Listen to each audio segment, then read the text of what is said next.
রাজসভায় আমাদের অপমানটা দেখলে? হ্যাঁ, সে তো দেখলাম মন্ত্রী মশাই। আমি তো বুঝতেই পারছি না যে গোপাল মহারাজকে কি মধু খাইয়েছে যে মহারাজ গোপাল ছাড়া চোখে অন্ধ।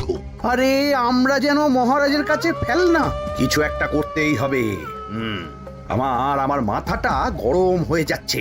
গোপালের মতন রাজসভার ময়লাকে যতক্ষণ না ফেলা যাচ্ছে ততক্ষণ আমার মাথা জ্বলন্ত কয়লা হয়েই জ্বলবে। পণ্ডিত মশাইয়ের মাথায় একটা বুদ্ধি আছে মন্ত্রী মশাই। আপনি যদি সেই অনুযায়ী উঁচির কাজ করেন তাহলে বেটা গোপালের কপালে দুর্গতির সীমা থাকবে না। এই কি বুদ্ধি, কি বুদ্ধি? আপনি বরং এই ব্যাপারে পণ্ডিত মশাইয়ের সাথে একবার আলোচনা করে নিন।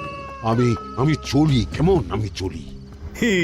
হ্যাঁ হ্যাঁ, এসো এসো এসো এসো।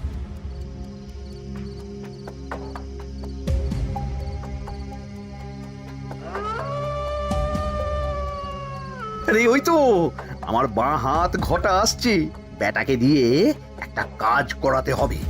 এ কি মন্ত্রী মশাই, আপনি এখানে দাঁড়িয়ে কি করছেন? এই একটা গুরুত্বপূর্ণ ব্যাপারে কথা বলছিলাম। একটা একটা কাজ করতে পারবি? কি কাজ করতে হবে বলুন মন্ত্রী মশাই। আমাকে একটু ঠান্ডা জল, পাতিলেবু আর পুদিনার পাতা দিয়ে শরবত বানিয়ে খাওয়াতে পারবি? সেসব আমার ঘরে ব্যবস্থা করাই আছে। চলুন চলুন আমার সাথে চলুন। হ্যাঁ হ্যাঁ, চল চল চল চল চল।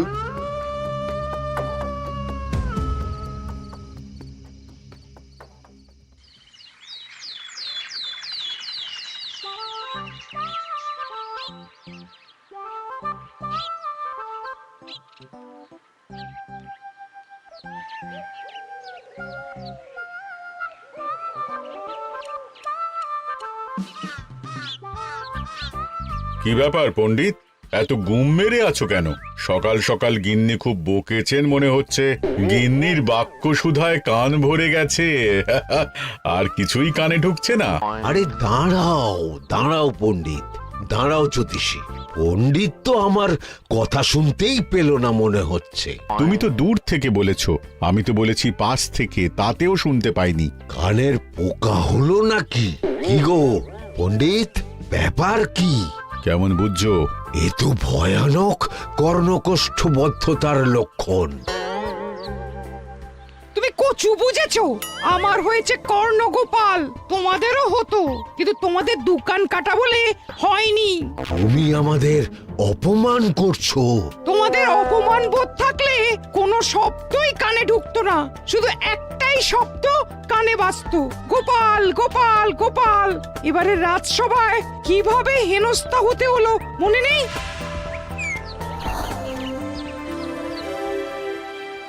মহারাজ, একটা ভিক্ষা আছে। ভিক্ষার জন্য কৃষ্ণনগরের রাস্তাই সবচেয়ে উপযুক্ত জায়গা গোপাল, তুমি বরং সেখানেই যাও। মন্ত্রী, মন্ত্রী মশাই ঠিকই বলেছেন মহারাজ। যে যার নিজের জায়গা থেকে কথা বলে। কুকুর বলে ভৌ ভৌ, বেড়াল বলে মিউ মিউ, কাক বলে কা কা। মন্ত্রীর ভিক্ষার জায়গা কৃষ্ণনগরের রাস্তা, আর গোপালের ভিক্ষার জায়গা মহারাজ কৃষ্ণচন্দ্রের দুয়ার।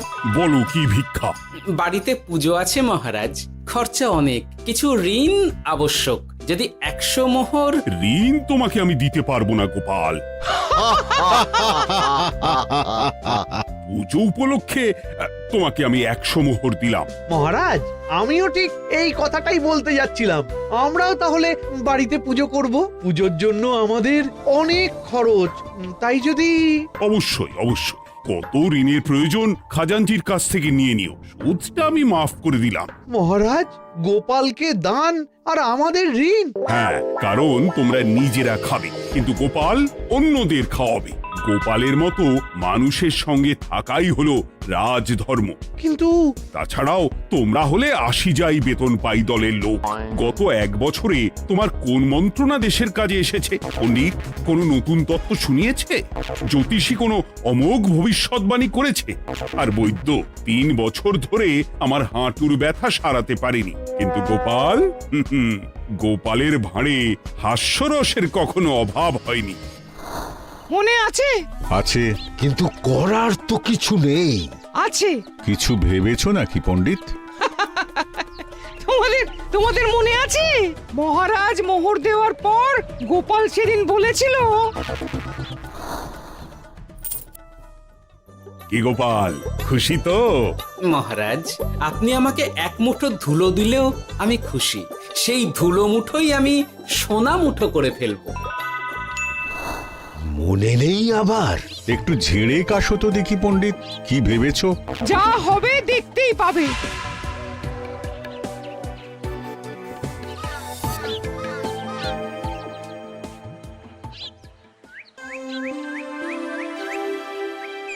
মহারাজের জয় হোক, মহারাজের জয় হোক।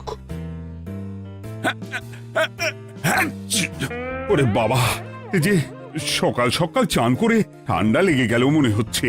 মহারাজ, ওই কবি গান উপলক্ষে গত মাসটা আমি কৃষ্ণনগরের কোণে কোণে ঘুরে বেরিয়েছি। প্রজাদের মধ্যে একটা অসন্তোষ আমি লক্ষ্য করেছি মহারাজ। অসন্তোষ? আমি তো জানতাম আমার শাসনে প্রজারা সুখে আছে। সুখে তারা ভাসছে মহারাজ, কিন্তু একটাই অসুখ, তারা মহারাজের দর্শন পায় না। তারা মহারাজের পদধূলির জন্য আকুল হয়ে আছে, মহারাজের দর্শন পাওয়ার জন্য চাতকের মতো অপেক্ষা করছে। চিত্রকরকে দিয়ে চিত্র অঙ্কন করিয়ে বিলি করে দিলেই হলো।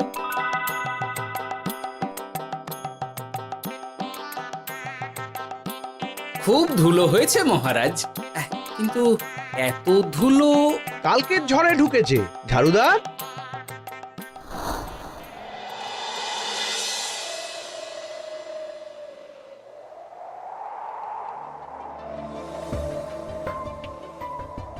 এই সুযোগ, রাজসভা ফাঁকা, এমন ঝড় যে পেয়াদারাও বাইরে নেই। কাজটা সেরে ফেল, বুঝলি? কিরে, কাজটা কর।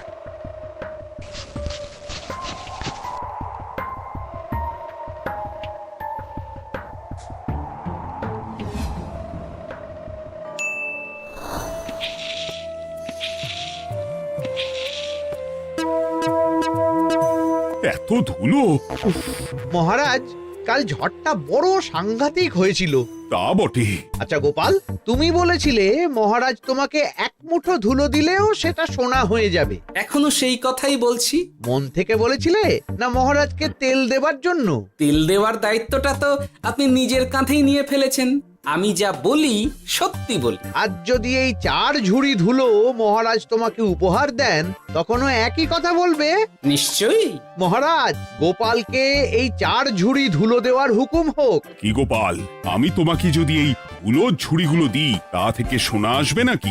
আসবে মহারাজ, মোহরের বস্তা আসবে। যদি না আসে, আপনি বলুন। তোমাকে কৃষ্ণনগর ছেড়ে চলে যেতে হবে। রাজি? আর যদি আমি পারি, তাহলে আপনাকে এই মন্ত্রীর চাকরি ছেড়ে দিতে হবে। কি রাজি? কি মন্ত্রী, রাজি? রাজি। গোপাল? রাজি মহারাজ। আচ্ছা, আর কেউ মন্ত্রীর পক্ষে বাজি ধরেছেন নাকি? হ্যাঁ, আমি আমি আমি আমি ও গোপাল এবার যে মরণ কুয়োতে ঝাঁপিয়েছে, সেখান থেকে আর উঠে আসতে পারবে না। পুরো থেকে মোহরের বস্তা আসবে। এ হচ্ছে ওই গোপালের উন্মাদ রোগের শুরু। দেমাক দেমাক, মহারাজের পিঠ চাপড়ানি পেয়ে পেয়ে গোপাল ভেবেছে যে ও সব কিছু করতে পারে। এবার শুধু সেই দিনটার অপেক্ষা, যেদিন গোপালকে উল্টো গাধায় চড়িয়ে কৃষ্ণনগর থেকে বার করে দেব। এতটা নিশ্চিন্ত হবেন না মন্ত্রী মশাই। গোপাল কিন্তু হালকা কথা ছুঁড়ে দেওয়ার লোক নয়। কি বলতে চাইছো পণ্ডিত? ওই 4 ঝুড়ি ধুলো থেকে মোহরের বস্তা আসবে? না, তা বলছি না। অন্য জায়গা থেকেও তো মোহরের বস্তা আসতে পারে। তার সঙ্গে ধুলো মিলিয়ে দিলেই কেল্লা ফতে। গোপালের নিশ্চয়ই কোনো পরিকল্পনা আছে। গোপালের সব পরিকল্পনার গোড়া মেরে রেখে দিয়েছি পণ্ডিত। ঘটা আছে গোপালের পেছনে, আর ঘটা আছে গোপালের বাড়ির পাহারা। লুকিয়ে কিচ্ছু করতে পারবে না। আরে ওই তো বটা আসছে। বেল্লিক, উল্লুক, তোকে আমি জল বিছুটি দেওয়াবো। গোপালকে ছেড়ে চলে এসেছিস কেন? এই ছেড়ে আসবো কেন মন্ত্রী মশাই? গোপালকে ওর বাড়ির সামনে ছেড়ে এসেছি। ওখানে তো ঘটা আছে। ও বড্ড ঘুরিয়েছে বেটা। কোথায় কোথায় গিয়েছিল গোপাল? 4 ঝুড়ি ধুলো নিয়ে বেটা বাড়ির উল্টো দিকে হাঁটা দিল। চললাম পিছু পিছু যাচ্ছিল কোন দিকে? নদীর দিকে, কিন্তু গোপাল দাঁড়ালো যদুর বাড়ির সামনে। এই যদু হলো সেই লোক যে লোকজনের বাড়িঘর কেনা বেচা করে আর লোক ঠকায়। আগে রাজধানীতে থাকতো। বেটা রাজধানী থেকে এই কৃষ্ণনগরে পালিয়ে এসেছে, এখানেও লোক ঠকাচ্ছে। কিন্তু বেটা এত চালাক যে কিছুতেই ধরা যাচ্ছে না। এইরকম লোককে ধরাচ্ছে হাতে রাখা ভালো নয় কি মন্ত্রী মশাই? সে তো জানি, কিন্তু ওর ওপর মহারাজের কড়া নজর আছে।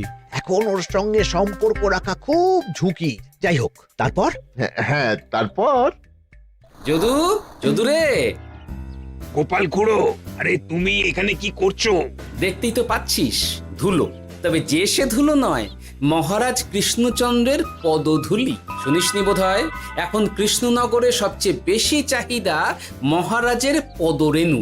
আচ্ছা, মহারাজের পদরেণু নিয়ে যাচ্ছ কোথায়? এই ছোট ছোট পুলিন্দায় ভরে কৃষ্ণনগরের প্রত্যন্ত জায়গায় যেখানে প্রজারা মহারাজের সাক্ষাৎ পায় না সেখানে বিক্রি করব। তোমার কি মাথা খারাপ? পায়ের ধুলো বিক্রি হবে? ওরে, গতবারে মাত্র 1 ঝুড়ি ধুলো 1000 মোহরে বিক্রি করেছিলাম, এবারে 4 ঝুড়ি। শোনো, তুমি আবার ঘুরে ঘুরে বিক্রি করবে কেন? তোমাকে আমি বরং 10 মোহর দিয়ে দিচ্ছি। তুমি আমাকে এগুলো দিয়ে দাও, আর বিক্রি করে যা হবে তোমাকে এই 40 ভাগ দিয়ে দেবো। ওই 10 মোহরে বদমাস যদুকে ধুলো বেচে গোপাল বাড়ির দিকে চললো। বাড়ির সামনে অব্দি পেছনে পেছনে গিয়ে তারপরে এই আপনাদের কাছে আসছি। বলিস কি রে, ধুলো বেচে 10 মোহর? ও মন্ত্রী মশাই, গোপাল তো একেবারে নাড়ি ধরে টান মেরেছে। গেল রাজসভায় এমন সুখের চাকরিটি গেল। এবার আবার রাস্তার ধারে গিয়েই বসতে হবে। এবার নবাবের দরবারে জায়গা আছে কিনা খোঁজ করি গিয়ে। তাত্তেরি 10 মোহর আর 1 বস্তা মোহরের মাঝখানে অনেক রাস্তা, সেই রাস্তায় আমি লোক বসিয়ে রাখবো। আরে আরে, ওই তো তোমার ঘটা আসছে। এই তুই গোপালের ঘরের পাহারা ছেড়ে এলি কেন? গোপাল নেই নেই নেই নেই নেই নেই।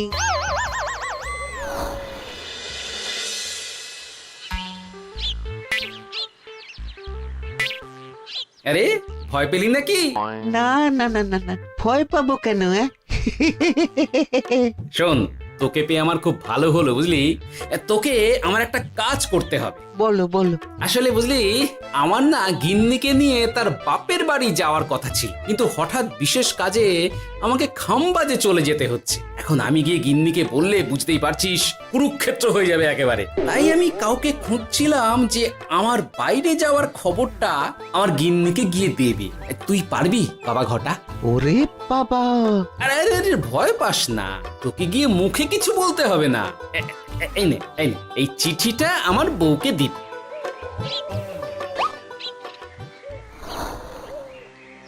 কৃষ্ণনগর ছেড়ে চুপি চুপি চলে যাচ্ছি, চালাকিটা দেখেছেন? ওসব চালাকি আমি তুড়ি মেরে উড়িয়ে দেব। কি করবেন? চারিদিকে আমি অশ্বারোহী গুপ্তচর পাঠাচ্ছি, গোপালকে কোনো চালাকি করতে দেব না।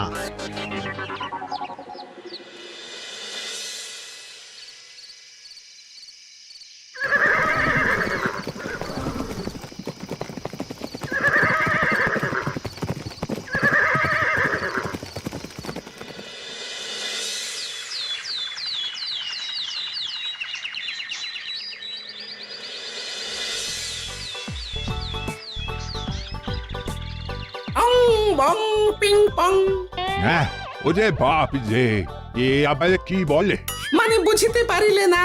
অং বং পিং পং অর্থাৎ আইসো আমার নিকট বিদেশি জাদু শরবত আছে।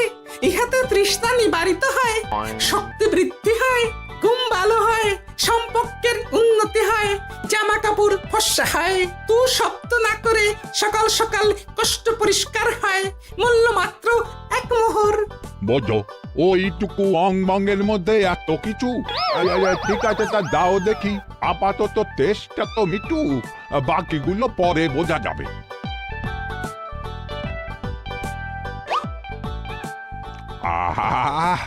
বড় ভালো খেতে তো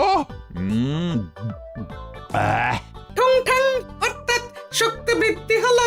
হ্যাঁ, হ্যাঁ, মনে হচ্ছে গায়ে যেন দুগুণ বল পাচ্ছি। কি হয়েছে ভাই? এ কে? এ ভিন দেশ থেকে জাদু শরবত নিয়ে এসেছে গো। জাদু শরবত ভিন দেশ? একেবারে বহু ভুজা শরবত।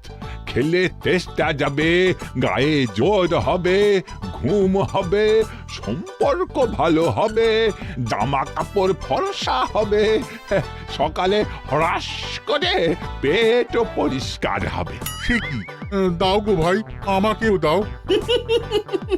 গুড় জল, সঙ্গে একটু ভাজা মশলা, আমচুর আর বিট নুন, শুদ্ধ দেশি জিনিস। জানলে কেউ ছুঁয়েও দেখতো না, কিন্তু একটু বিদেশি গন্ধ দিতেই একেবারে হট্ট মেলা। আরে তোমরাও এসেছো দেখছি। সং সং শঙ্কা, লং লং লঙ্কা।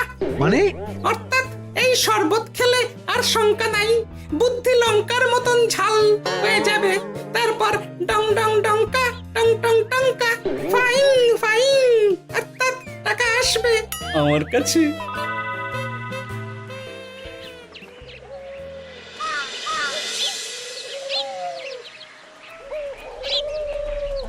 ঝপ ঝপ ঝপাং, ভট ভট ফটাং। অর্থাৎ উহাকে দৌড়িয়েছ কেন? বেটা জোচ্চোর অনেককে ঠকিয়েছে। অনেক দিন থেকে তককে তককে ছিলাম। এবার এই ধুলো নিয়ে মহারাজের পায়ের ধুলো বলে বিক্রি করছিল। একটা বেনামি চিঠিতে খবর পেয়ে বেটাকে ধরেছি। ব্যাং ব্যাং বিগ ব্যাং। অর্থাৎ বাহ বাহ বাহ বাহ। বেনামি চিঠিটা আমি দিয়েছিলাম বাবু। বাবা যদু, তুমি সেই রাজধানী থেকে কৃষ্ণনগর অবধি মানুষকে অনেক খোল খাইয়েছো। তুমি এতদিন ঘুঘু দেখে এসেছিলে বাবা, এবার গোপাল নামক ফাঁদটা দেখলে। কতবার বলবো, এইসব ধুলো আমি গোপালের কাছ থেকে কিনেছি। যা বলার ওই বিচারের সময় মহারাজকে বলবি। চল চল চল চল চল।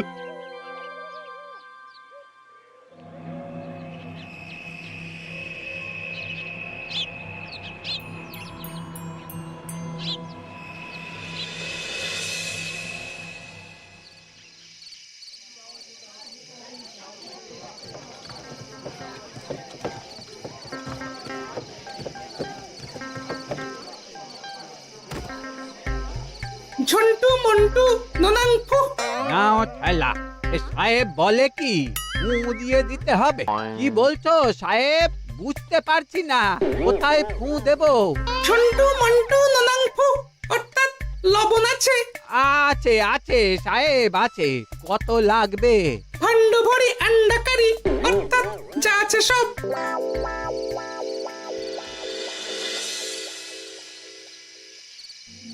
ব্যাস, মোটামুটি আশেপাশে সব দোকানের নুন এখন আমার জিম্মায়। এবার আসল মজা শুরু হবে।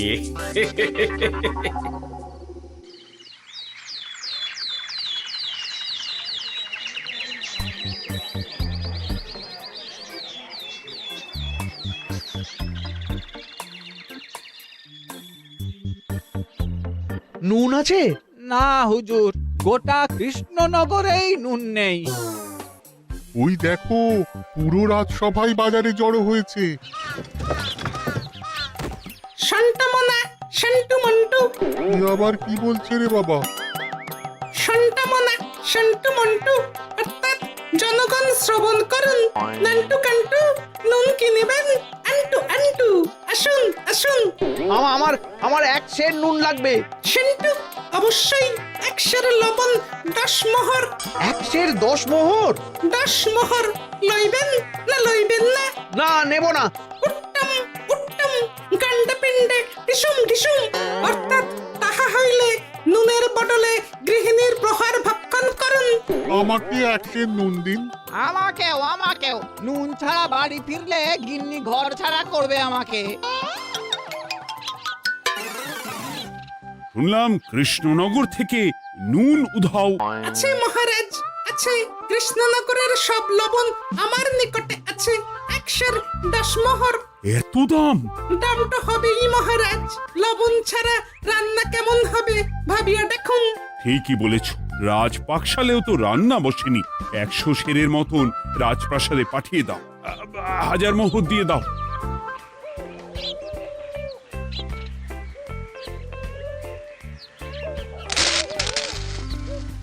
ব্যাস 1 বস্তা মোহর হয়ে গেছে। গোপাল? হ্যাঁ মহারাজ, গোপাল, যে 4 ঝুড়ি ধুলো থেকে 1 বস্তা মোহর রোজগার করেছে। ইয়া বাত! চলো রাজসভায়, পুরো গল্পটা শুনতে হবে। সকলেই এসো তাহলে রাজসভায়। কিন্তু মহারাজ, যারা বাজি হারলো তাদের তো চাকরি গেছে, তো তারা রাজসভায় যাবে কি করে? ঠিক ঠিক ঠিক বলেছ। আর যারা বাজি হারলো তারা বাদ, বাকিরা চলো। এই সেরেছে, গোপাল তো আবার বাজি মেরে দিল। ও মহারাজ, আমাদের দেখুন। ও মহারাজ, আমাদের দেখুন। ও মহারাজ।